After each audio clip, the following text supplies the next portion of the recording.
Gengsinya Gilbert. Gilbert sedang sibuk di kantornya, banyak berkas yang harus dia tanda tangani. Dirinya sudah lelah karena asisten Kai tak henti-hentinya memberikan berkas itu padanya.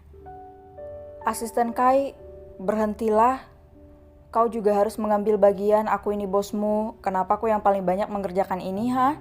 Kesal Gilbert menatap asisten Kai yang tengah duduk di mejanya.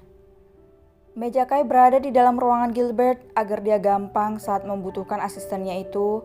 Berbeda dengan sekretaris Gilbert, dia berada di luar ruangan sebab sekretaris Gilbert seorang wanita. Pria itu tak nyaman kerja satu ruangan dengan seorang wanita. Apa Anda sedang ada masalah, Tuan? Tanya asisten Kai dengan heran. Tidak, kenapa kamu menanyakan itu? Jawab Gilbert sambil melonggarkan dasinya yang terasa mencekik lehernya. Biasanya saya memberi Tuan berkas lebih banyak dari ini, tapi Anda tidak protes, bahkan Anda memintanya lagi. Ini masih siang Tuan, kenapa Anda begitu gelisah? Heran asisten Kai. Pria itu mendadak terdiam, membenarkan ucapan asistennya. Kenapa dia begitu gelisah? Bahkan dirinya selalu menyibukkan diri dengan pekerjaan kantornya. Apa Anda merindukan istri Anda? Tanya asisten Kai sambil menaik turunkan alisnya. Tidak, aku hanya baru sadar aku sudah kaya, ngapain kerja keras-keras, elak Gilbert. Asisten Kai mengulum senyumnya, dia paham betul gengsi bosnya sangatlah besar. Dia sampai greget dengan bosnya itu yang tak menyadari perasaannya. Bagaimana hubungan Anda dengan Nyonya Gilbert? Tanya asisten Kai. Kamu tahu bukan, aku kembali dengannya hanya karena Repin, ujar Gilbert dengan ketus.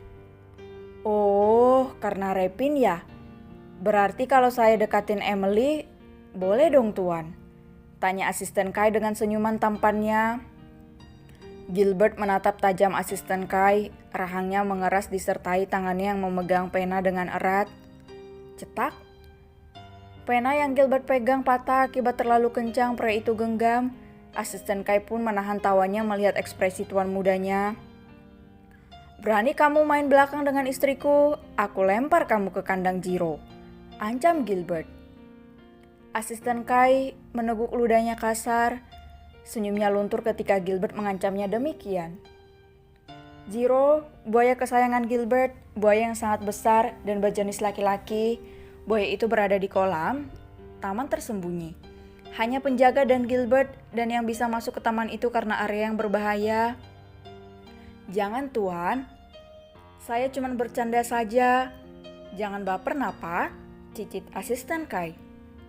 Bagus, seru Gilbert dengan puas. Kerjakan tugas saya, bantu saya mengerjakannya, tita Gilbert.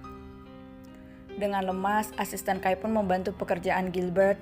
Sepertinya bosnya itu tak akan lagi pulang malam, pastinya dia akan pulang sore karena sudah ada yang menunggunya di rumah.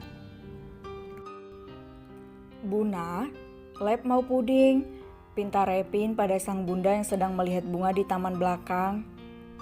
Kan tadi bunda udah kasih rep puding, ujar Emily dengan bingungnya. Tadi dia sudah meminta maid untuk membuat puding buat Repin. Repin mendudukkan dirinya di lantai, dia menendang-nendang kakinya karena kesal. Tadi lab bilang puding Buna bukan puding Bibi, Buna kasih lab puding Bibi, rengeknya. Repin akan menangis, Emily pun menjadi panik. Memangnya apa bedanya puding yang dia buat sama maid? Bukannya sama saja dibuat dari puding instan. Kenapa putranya mengamuk seperti ini? Lab mau puding Buna, Higgs puding Buna. Rep sudah membuka mulutnya bersiap menangis keras. Emily langsung membekap mulut putranya dan membawa anak itu ke gendongannya. Zut, oke bunda buat. Jangan menangis, nanti Rep dimarahin opa lo. Emily berusaha menenangkan putranya agar tidak menangis. Jika tidak begitu dia khawatir mertuanya akan datang. Tapi Rep mau puding Buna, ujar Repin. Ya udah, Rep main di ruang tengah ya. Bunda keluar dulu beli bahan pudingnya, kan habis tadi, pamit Emily. Repin mengangguk, dia turun dari gendongan Emily. Sementara Emily, dia pergi ke kamar Repin untuk mengambil tasnya. Em, mau kemana? Seru Hana saat dia akan ke dapur. Dia berpapasan dengan Emily yang akan ke kamar. Aku mau ke kamar, mau ambil tas, ujar Emily. Mau kemana memangnya? Tanya Hana dengan bingung, padahal di rumah putranya ini semua sudah tersedia. Mau keluar beli bahan puding. Repin katanya pengen makan puding buatan Emily, Mom. Tadi Bibi sudah buatkan, dia tetap gak mau. Aduh Emily. Hana tersenyum, dia menggelengkan kepalanya. Dirinya berjalan mendekat sambil mengeluarkan sesuatu dari saku dressnya. Repin benar-benar cetakan Gilbert, buktinya mereka sangat mirip dari segi fisik maupun kebiasaan. Sama halnya dengan Gilbert kecil, dia bahkan tak mau masak kalau bukan mominya yang masak. Bahkan dia bisa membedakannya walau resepnya sama. Seru Hana. Emily mengangguk membenarkan. Seperti tadi dia tak bilang jika itu puding yang dibuat oleh maid. Namun Repin tahu jika puding tersebut bukan buatannya. Ya sudah, ini uang kamu belanjakan apa yang ingin kamu beli, ujar Hana sambil memberikan uang itu pada tangan Emily. Jangan Mom, ujar Emily merasa tak enak. Apa Gilbert memberimu uang? Tanya Hana karena Emily menolak uangnya. Emily terdiam, dia benar-benar tak memegang uang sama sekali. Gilbert tak memberikannya uang sepersen pun. Bagaimana dia akan berbelanja?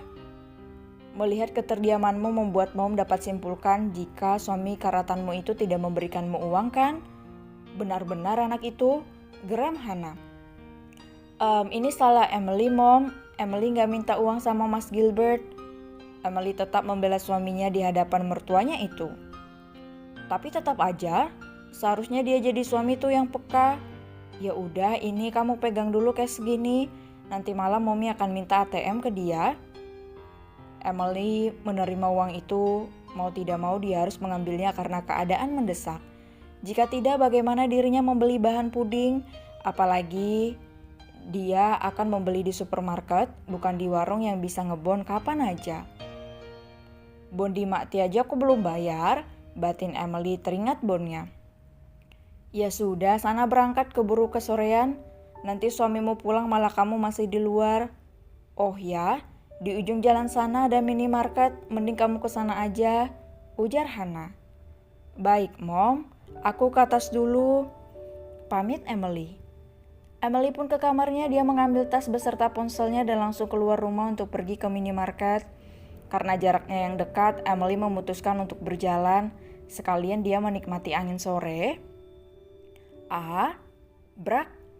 Emily sontak langsung menoleh. Di perempatan jalan ada seorang wanita parubaya yang terserempet motor saat akan menyeberang. Emily langsung berlari kecil menghampiri wanita parubaya itu.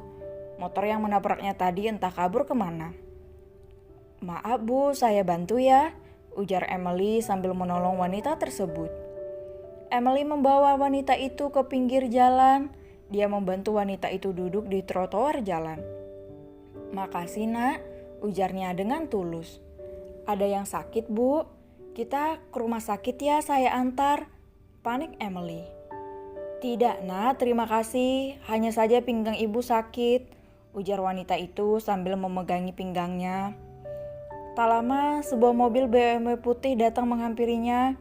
Mereka dan terhenti tepat di depan mereka. Seorang pria turun dengan tergesa-gesa untuk menghampiri mereka. Mama? Emily menoleh ke arah mereka familiar dengan suara itu. Dia membulatkan matanya ketika melihat seorang pria yang turun dari mobil ternyata adalah Agler. Mama gak apa-apa? Maafin Agler ya Ma, tadi seharusnya Agler antar Mama. Ujar Agler merasa bersalah dan belum menyadari kehadiran Emily. Gak apa-apa nak, untung ada gadis cantik ini yang menolong Mama, ujar wanita itu sambil memegang tangan Emily. Agler menatap Emily, dia sedikit terkejut dengan kehadiran istri dari sepupunya itu. Tapi mamanya tadi mengatakan jika Emily seorang gadis, bahkan wanita cantik itu sudah memiliki anak dan tak bisa dikatakan seorang gadis lagi. Emily, gumam Agler. Wah, kalian saling kenal, kebetulan sekali, ujar Mama Agler sembari tersenyum. Agler dan Emily masih saling tatap, mereka membisu kala Mama Agler berkata hal yang mengejutkan. Siapa tadi namamu, cantik? Emily ya? Wah, nama yang cantik seperti orangnya. Terima kasih telah menolong tante. Kapan-kapan kita bertemu lagi ya, ujar Mama Agler dengan ramah. Baik tante, saut Emily dengan senyum cantiknya. Agler terpesona dengan istri dari sepupunya itu. Wajah cantik Emily mampu membuat hatinya kembali bergetar setelah sekian lama. Aura Emily begitu terpancar membuat siapa saja tertarik padanya. Melihat tatapan sang putra pada Emily membuat Mama Agler menahan senyumnya. Cantik ya? Tanya Mama Agler sambil menyenggol lengan putranya itu. Iya, ucap Agler tak sadar.